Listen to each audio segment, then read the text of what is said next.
Subscribe now and press the bell icon. Never miss an update. Good morning बच्चों, class 12 के physics में हम लोग देख रहे हैं चैप्टर 7 अल्टरनेटिंग करेंट। और आज हम लोग शुरू करेंगे एक बहुत ही important topic, root mean square current, यानी वर्ग माध्य मूल धारा, या इसको संक्षेप में हम बोलेंगे IRMS। आर से हो गया रूट, एम से मीन, एस से स्क्वायर और आई धारा के भी, तो IRMS कह लीजिए शॉर्ट में, या फिर वर्ग माध्य मूल धारा। अब ये बड़ा जो टॉपिक है शॉर्ट में भी पूछ सकता है और लॉन्ग टाइप क्वेश्चन में पूछ सकता है बिहार बोर्ड में। अब ध्यान दीजिएगा, वर्ग माध्य मूल धारा क्या है समझिए। अल्टरनेटिंग करंट में हम लोग देखे थे कि जब किसी परिपथ में अल्टरनेटिंग करंट यानी प्रत्यावर्ती धारा प्रवाहित होता है, जिसका परिमाण और दिशा दोनों लगातार बदलते रहता है। अगर दोनों लगातार बदलते रहे तो हम प्रत्यावर्ती धारा को कैसे नापेंगे। तो एक तरीका हम लोग देखे थे नेक्स्ट डे कि प्रत्यावर्ती धारा को हम एवरेज निकाल करके माप सकते हैं, यानी औसत से। एक दूसरा तरीका और है इसको मापने का, वर्ग माध्य मूल धारा से भी हम अल्टरनेटिंग करंट को माप सकते हैं। अब जरा ध्यान दीजिएगा, प्रत्यावर्ती धारा को मापने के लिए अगर चल कुंडली एमीटर का प्रयोग करते हैं, तो चल कुंडली एमीटर का सिद्धांत क्या था, आप याद कीजिएगा कि जितना ज्यादा करंट कुंडली से प्रवाहित होगा, कुंडली का विक्षेप उतना ही ज्यादा होगा, यानी आई प्रोपोर्शनेट थीटा। लेकिन प्रत्यावर्ती धारा के साथ ऐसा नहीं है। प्रत्यावर्ती धारा में आप देखे होंगे कि एक पूर्ण चक्र में धारा का औसत मान कितना होता है, 0। तो अगर एक पूर्ण चक्र में धारा का औसत मान 0 होता है, तो अगर आई 0 रहेगा तो थीटा भी 0, विक्षेप होगा ही नहीं। तो चल कुंडली गैल्वेनोमीटर से, चल कुंडली एमीटर से अगर हम धारा को नापने के लिए जाते हैं, प्रत्यावर्ती धारा को, तब वहां पर गैल्वेनोमीटर 0 विक्षेप दिखलाएगा, तो उसे नाप नहीं सकते। तो प्रत्यावर्ती धारा को नापने का एक नया तरीका है मैथमेटिक्स रूल, यानी मैथमेटिक्स हम लगा करके प्रत्यावर्ती धारा को नाप सकते हैं। तो यहाँ पर देखिएगा, शॉर्ट में अगर ये क्वेश्चन पूछे कि वर्ग माध्य मूल धारा से आप क्या समझते हैं, तो मात्र आप इतना लिख दीजिएगा, आपको 2 नंबर मिल जाएगा। प्रत्यावर्ती धारा के शिखर मान, प्रत्यावर्ती धारा का शिखर मान आई नोट होता है, में अगर हम √2 से भाग दे दें, देखिए प्रत्यावर्ती धारा के शिखर मान में √2 से भाग देने पर वर्ग माध्य मूल धारा IRMS प्राप्त होता है। अर्थात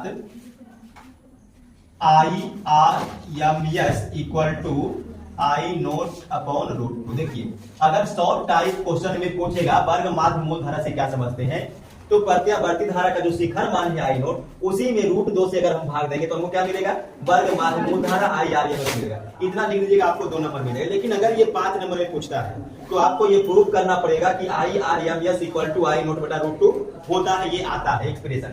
तो यहाँ पर देखिए, इसको प्रूव करने के लिए क्या करना पड़ेगा, चूंकि हम जानते हैं कि B naught dot I equal to क्या होता है, आई नॉट साइन ओमेगा। ये देखिए हो गया धारा। अब धारा का क्या करना है, वर्ग, तो वर्ग इसका करिए, तो इसका वर्ग हो जाएगा I square I naught square sine square omega T. तो धारा का वर्ग हो गया। अब इसका औसत निकालेंगे, तो औसत निकालने के लिए करेंगे आई स्क्वायर एवरेज। अब औसत कैसे निकलता है, कुल योग बटा कुल संख्या। तो किसका योग करेंगे, कुल धारा का, तो कुल धारा आई स्क्वायर dt और 0 से टोटल टाइम के बीच में लीजिए, और फिर dt का इंटीग्रेशन। और देखिएगा I square average equal to integration 0 से t। अब देखिए आई स्क्वायर, तो आई स्क्वायर का मान कितना है, I naught square sine square omega t. ये तो हो गया आई स्क्वायर का मान, और फिर है dt बटा, अगर आप dt का इंटीग्रेशन यहाँ पे लिमिटेशन दे दीजिए 0 से t, अगर dt का इंटीग्रेशन करिएगा तो कितना मिलेगा, t लिमिटेशन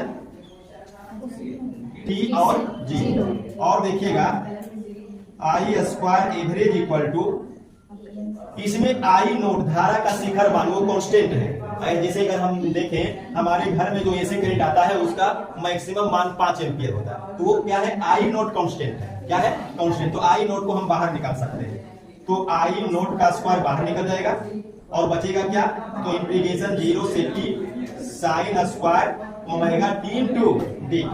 और बटा देखिए, एक बार अपर लिमिट और एक बार लोअर लिमिट, बीच में माइनस पड़ता है।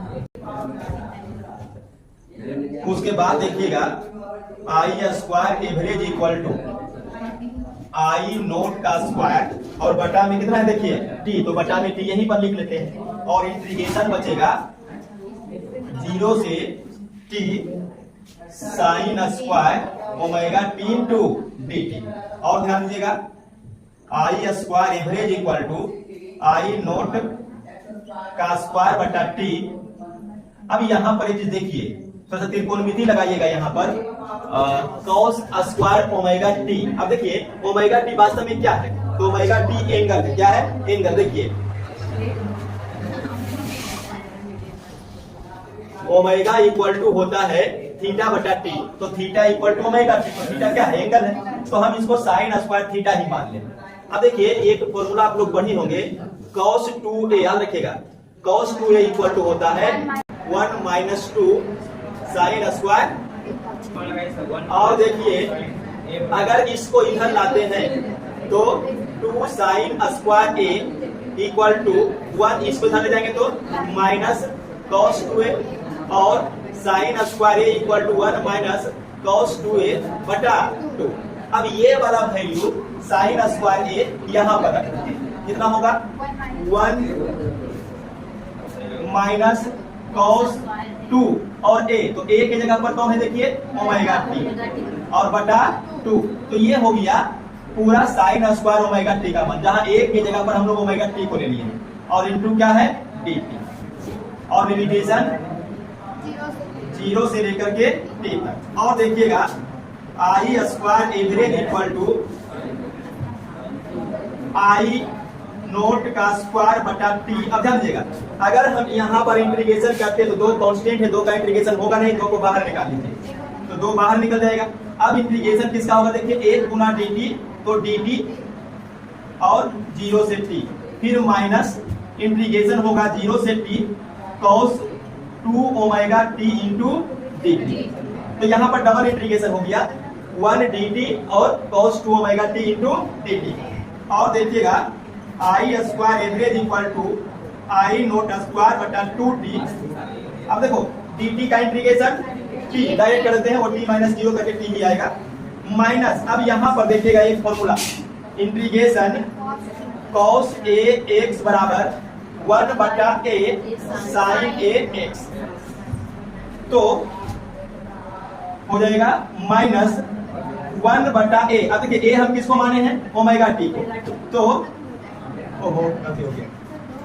अब यहाँ देखिए cos ये a और ये x dx, तो a कितना है? 2 ओमेगा, फिर साइन a x, तो a x यानी 2 ओमेगा टी, लिमिटेशन 0 से t। और देखिए I square average equal to I naught का स्क्वायर बटा 2 टी, टी माइनस देखो 1 बटा 2 ओमेगा को बाहर भी निकाल लेते हैं।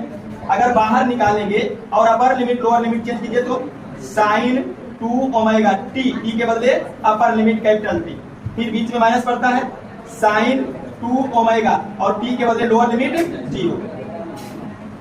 देखिए 1 2 ओमेगा कॉमन आ गया, sine 2 omega upper limit T minus sine 2 omega lower limit 0।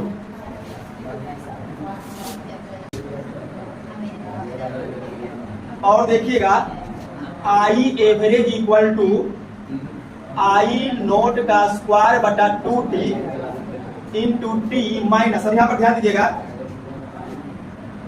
2 omega गुना 0 तो 0 और साइन 0 टोटल 0, तो केवल बच जाएगा 1 बटा 2 omega into sine 2 omega T.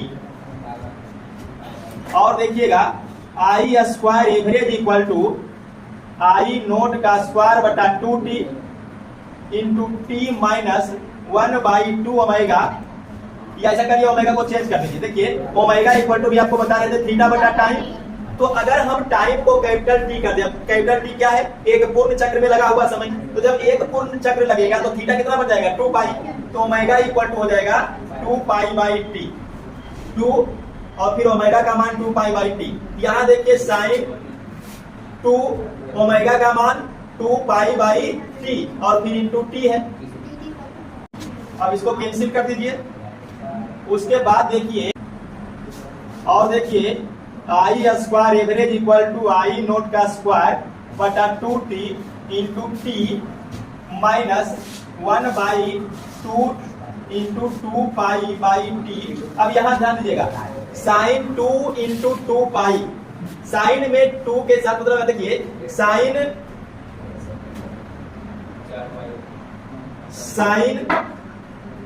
2n पाई, साइन 2n पाई कितना होगा 0, जहां n का मान आप 0 1 2 3 4 को भी पूर्णा की रख लीजिए। 0 भी रखिएगा तो देखो 0 रखेंगे तो टोटल 0, साइन 0 0। अगर 1 रखिएगा तो साइन 2 पाई का मान फिर से 0। अगर साइन 2 पाई के 4 पाई हो जाएगा तो फिर से 0। यहां भी वही हो रहा, साइन 2 पाई n तो कितना मिलेगा 0। और देखिए I square average equal to ये टोटल 0 तो बचेगा क्या आई नोट स्क्वायर बटा 2t इंटू टी। अब यहां पर आप t से t कैंसिल कर दीजिए तो I square average equal to I naught square बटा। अब जरा ध्यान दीजिएगा शुरू से, हम लोग को निकालना है वर्ग माध्य मूल धारा, यानी धारा का वर्ग फिर उसका माध्य फिर उसका वर्गमूल। ये धारा हो गया, ये उसका वर्ग हो गया और ये उसका माध्य हो गया। यहां तक देखिए आई स्क्वायर एवरेज यानी कि धारा के वर्ग का माध्य। अब क्या करना है मूल करना है, तो इसमें दोनों तरफ से वर्गमूल कर दीजिए। दोनों तरफ वर्गमूल करने पर अब अगर दोनों तरफ वर्गमूल करते हैं तो ये जो आई स्क्वायर एवरेज लिखा हुआ, अब इसका नाम हम बदलेंगे। अब इसका नाम हम लोग करेंगे आई आर एम एस। क्यों ऐसा हुआ तो ध्यान दीजिएगा, प्रत्यावर्ती धारा के वर्ग के माध्य के वर्गमूल करने पर मिलता है वर्ग माध्य मूल धारा। अब वर्गमूल कर रहे हैं तो जब इसका वर्गमूल करेंगे तो क्या मिलेगा वर्ग माध्य मूल धारा। तो ये वाला नाम बदल गया। अब चूंकि वर्गमूल करेंगे, देखिए वर्गमूल की तो वर्गमूल करेंगे तो रूट को स्क्वायर कैंसिल करेगा, आई नोट और बटा कितना हो जाएगा रूट। तो 5 नंबर में अगर पूछेगा तो आपको I R M S equal to I naught बटा रूट 2 ये प्रूव करना पड़ेगा। और अगर 2 नंबर का पूछेगा तो केवल इतना लिख दीजिएगा, 2 नंबर पूछेगा। ठीक है, तो इसको नोट करो।